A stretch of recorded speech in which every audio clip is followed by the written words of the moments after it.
What is going on, everybody? It is Bucky and welcome to your very first tutorial in intermediate Java programming. Now if you're watching this, hopefully you worked your way through my beginner tutorials, and this is just a continuation of my beginner series, but I didn't want to just keep adding tutorials to that one series or else it'd be like 8,000 tutorials long.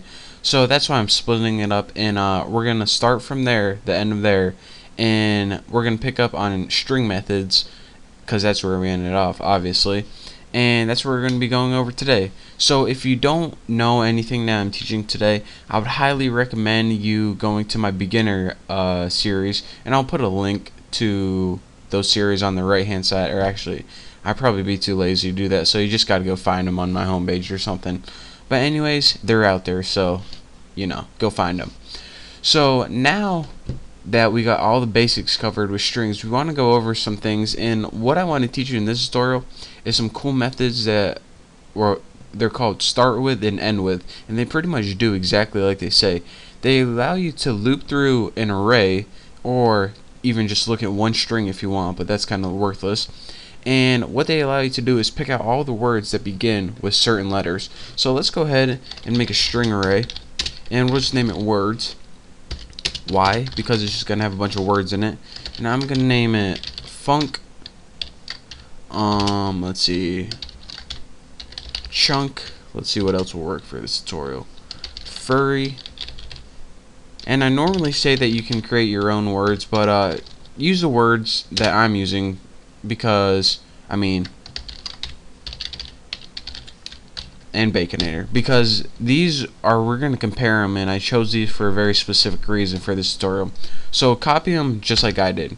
So now we have an array of 4 words: funk, chunk, furry, and Baconator, and they're stored in an array called words. So let's go ahead and first use the starts with method, and here's how you do this. I'm going to be demonstrating this in enhanced for loop, which you guys should know from my beginner tutorials, and if you don't, well, go ahead and watch them. Go ahead and type in advanced for loop or something, and you'll find it. So I'm going to loop through the words array and store each of those variables in the variable w. So now what do we want to do? Well, now that we're looping through this array, we can use each word and represent it as w. So now we can use that method. Let's go ahead and make a little if. If w, which is whatever word we're at the time, is going to be equal to funk, chunk, furry, and Baconator. And here's how we do this.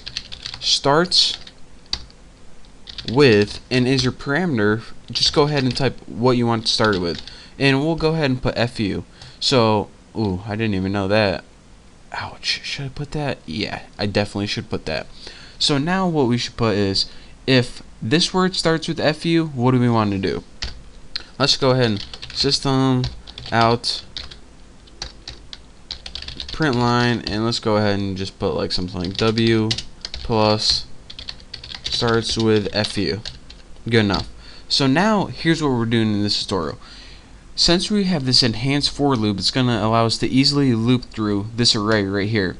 It's going to take each word represented as w at the time, and it's going to check, alright, if this starts with this and we passed in fu, it's going to output this. If it doesn't, then it's going to do nothing at all. So it's going to say, alright, and I probably need to put a space right there. Alright, did this start with fu? Yes. So funk starts with fu. Does this? No. So it's not going to do anything. Does furry start with fu? Yes. So furry starts with fu. And Baconator, of course, that doesn't. So it's not going to do anything. So let me go ahead and run this, and now you can see it visually. Now you guys know that I'm not lying to you, and that's actually what it did. So that is how you take a string, and you can pass it in a substring and see if that starts with that. And you can even do that for one character if you want, but I just want to show you guys that you can do it too. And there's also, of course, if you go ahead and copy this, actually just go ahead and delete that probably, but why not copy it? There's also ends with. I don't know why I added a comment. I'm going to delete this in like 2 seconds. And instead of starts with, you can put ends with. And instead of fu, since none of these words within, let's go unk. So loop through all my words, and whatever ends with unk, right, that word ends with unk. So let's go ahead and run it and see what we get.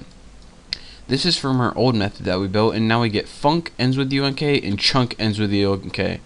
So of course Furry and Baconator did not end with UNK, so that's why those didn't show up, I guess you could say. So now let's go ahead and delete all this. And actually, that's pretty good for this tutorial, because in the next tutorial I'm going to be going over something else, and it's probably going to take a little bit. So thank you for watching this tutorial. In the next tutorial we're going to be going over how to find characters in a string and also substrings in a string. Sound confusing? Well, it'll be clear once you watch my next tutorial. But anyways, thank you guys for watching. Don't forget to subscribe, and I'll see you then.